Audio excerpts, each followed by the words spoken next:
Gee. That's what it was. That's Gladiator sign.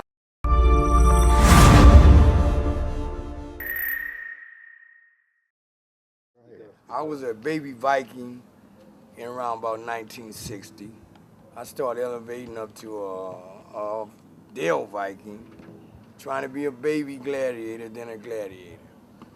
And what we did was just, we'd go around, fight Slausons. They was Treetop, Lafayette, Bird, Skillet. So just generally you guys fought each other. Did you have? Yeah, just when we would go into different hoods, we was fist to fist. This was a true real man back in the day. All blacks in the gang? Wasn't no Mexicans? No Mexican and other races, all blacks. Really? And you know, you prove yourself if you was a man or not. Was you an OG or not, for real. And it was no drive-bys, none of that back in the day. It was a lot of fun in a way. Your position? I was warlord, and like I said, that consists of handling the weapons and deciding how the fight or the war was gonna go down. But we're gonna use bumper jacks, zip guns. Matter of fact, a zip gun, a lot of you young men probably don't know what a zip gun was, but we made zip guns. That's the only gun that we had back in that day. It was called a zip gun. It was made out of a piece of wood with a rubber, with like a tire, a piece of the tire tube, and we'd hook it up, connect it a certain way, and put a little pipe into the wood as the barrel, and we would fire it a certain way. But it was called a zip gun back then. That's the only time we would actually use any type of weapon as far as a firearm. Slausons started like 60th Street, anything towards going 60th south, going south was Slauson. Anything going north from 59th down was Gladiator and Businessmen. It was from our line over to Normandy was Businessmen and Gladiators. We were like called gang associates. We ran together, we fought together, you know, we did a lot of things together, but they had their turf and we had our turf, but we were like, you know, family. Did you have women in your gang? Yes, they had, the Businessmen's females were called El Social Girls. That's what the businessmen had, and the gladiators had or the Dale Vikings had Dale Vike Queens. That's what they were called, Dale Vike Queens. We used to fight outlaws, rebel rousers, gladiators. I mean, we had fun fighting. We used these things for real. I used to fight the outlaws. They weren't no joke. Outlaws, they weren't no joke. Rebel rousers. I mean, you know, we used to fight them. They was all right. But we used to go to the skating ring, the Savoy, Hollywood. We used to go to the skating ring, Washington, skating. That's where all our fights took place. And at parties, garage parties. Huh? Skate land in Compton. Yeah, all that. Doodles, all that type of stuff. And like doing Halloween, we'd be at the parks. And that's when we really would squabble. We'd meet up, but it would be fist to fist. And it was like, in a way, fun. What parks? We was at Harbor Park, they call it Van Ness Park there on Slauson. Harbor Park. That's the only ones I went to, really. What was going on at South Park? South Park was where the Golden Glove champs would really originate out of. We talking about some boxing brothers who come out of South Park. And later on, where all hustlers and players and pimps would all over to the city. I don't care what set you was from. You would come there. It was like headquarters for all hustlers and pimps and players. They would come to South Park to find out what's going on, how you can make money. It wasn't no fighting, nothing. It was about trust, understanding, and having money. It wasn't no squabbling. South Park was the park, and it really was back in the day. That's when all brothers could come together and make nothing but money. As far as I know or can remember, the Crips started around the last part of 69, going into 1970. Raymond Washington. But I remember a guy got killed in front of my mother's house for his leather coat, right in front of my mother's house. For his leather coat. This is when they started taking leather coats from people. And this is how it actually started, taking leather coats. And it wasn't no joke. You know, either you was a man or you wasn't. If you was a punk or whatever they considered at the time. But it all hit everybody by surprise. They didn't know what was going on. So the gang started elevating. It was just one name, Crip. It was nothing else. Crip.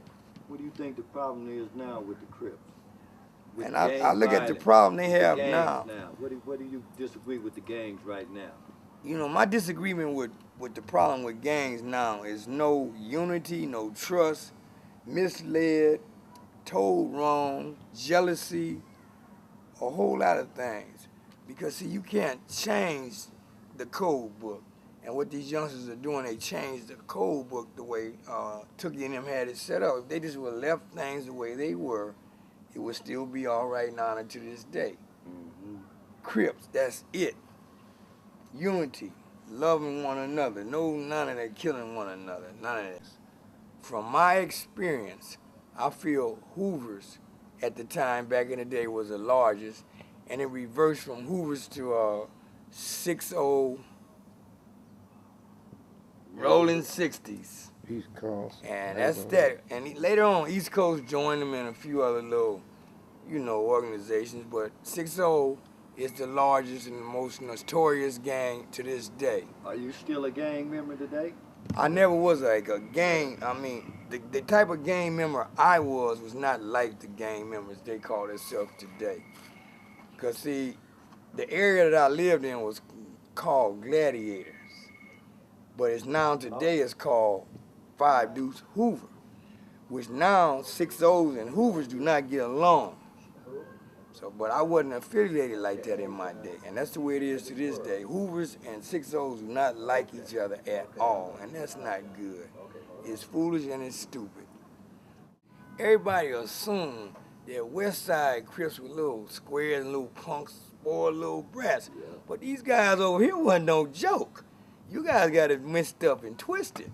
These old West Side Crips wasn't no joke in the day. Everybody thought East Side was. No, West Side Crips back in the day, matter of fact, they was the ones that kind of really started this little old mess. In Washington, Tookie, they started this. And they wasn't no joke. Well, So, Compton.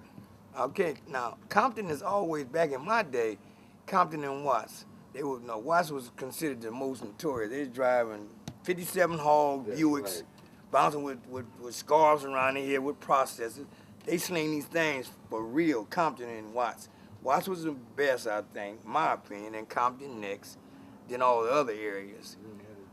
And they wasn't considered, they didn't have any name at the time that they were just from Watts or Compton. They didn't have they didn't consider themselves Crips or anything, Gladiators, nothing like that. They just, I'm from Watts or I'm from Compton. They were considered East Side Crips. Compton and Watts was East Side, period. Anything past Broadway going east was East Side. Anything past Broadway going west was West Side. And that's just the way it was.